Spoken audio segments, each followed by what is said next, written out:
Assalamualaikum warahmatullahi wabarakatuh. Saya seorang pedagang, tolong berikan nasihat agar bisa mengikuti sahabat Rasul seperti Uthman bin Affan, Abdurrahman bin Auf, titik. Baik, terima kasih. Baik. Ini yang bertanya nampaknya beruang ya. Boneka beruang. Alhamdulillah, beruang ya, orang yang ingin berdakwah lewat harta yang Allah titipkan.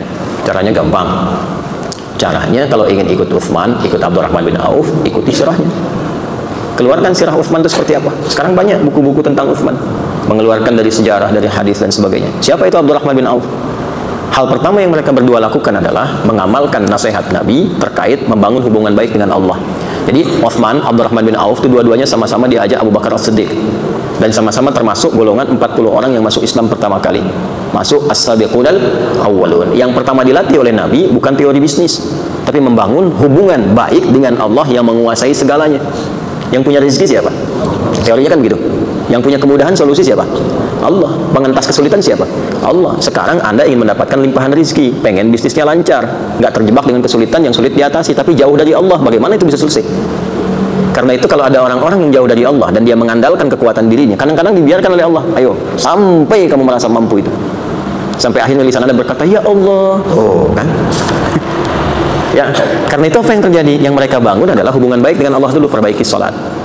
Dicek di kitabnya At-Tibyan fi Adab Hamalatil Quran, Al-Imam An-Nawawi itu sampai merangkum kebiasaan Uthman bin Affan, Abdurrahman bin Auf, Tamim Ad-Dari.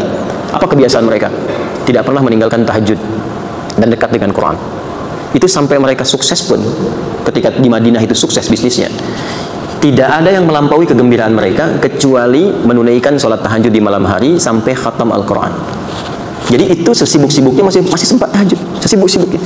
Makanya kekayaannya dianggap biasa oleh mereka. Abdurrahman bin Auf itu pekerjaannya sebulan itu kalau dari hasil penghasilannya itu masih bisa dibagi dengan penduduk Madinah. Sepertiga dari penduduk Madinah itu ada yang dibantu oleh beliau untuk dilepaskan dari utang-utangnya. Sepertiganya lagi diberikan pinjaman modal untuk berusaha. Sepertiganya lagi yang tidak punya kemampuan keras untuk bekerja disantuni. Jadi semua penduduk Madinah itu mendapatkan bagian dari santunan Abdurrahman bin Auf. Ya, Abu Talhah itu paling kaya di Madinah, tapi ketika dibutuhkan oleh agamanya apa aja bisa diinfakkan. Uthman gak usah ditanya, ya, aset-asetnya kalau perlu ada yang susah untuk masyarakat dibeli oleh beliau, diwakafkan. Itu kan kisah sumur itu, ya, kisah kebun itu yang sekarang jadi penginapan yang viral itu pekerjaan mereka. Bagaimana itu bisa terjadi ketika hubungan dekat dengan Allah itu terjalin?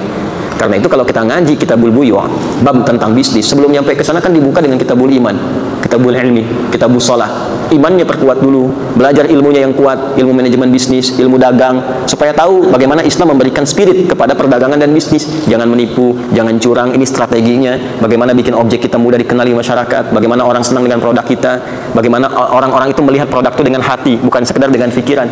Jadi begitu datang tuh udah nggak nawar lagi, itu ada. Ya, membangun trust teorinya bagaimana ada. Tapi setelah kitabul iman, kitabul ilmi, baru kemudian masuk kepada jembatan-jembatan yang kuat, kitabul salat, salatnya isi.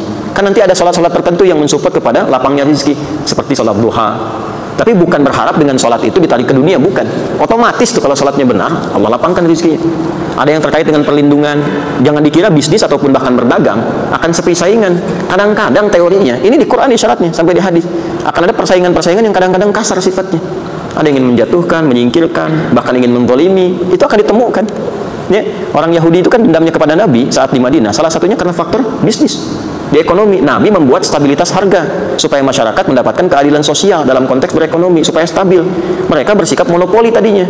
Sudah 600 tahun berhasil monopoli di sana, distabilkan lagi oleh Nabi. Marah mereka. Ya, ketika marah itu merasa bisnisnya terganggu, padahal Nabi ingin menerapkan keadilan sosial pada masa itu. Maka dibuatlah kemudian makar-makar dan sebagainya, dibiayai orang-orang tertentu untuk menyakiti Nabi. Itu bisa terjadi.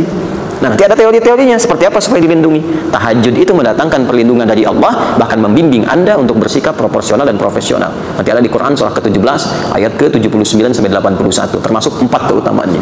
Rabbi adkhilni mudkhala sidqin wa akhrijni mukhraja sidqin waj'al li min ladunka sultanan nasira.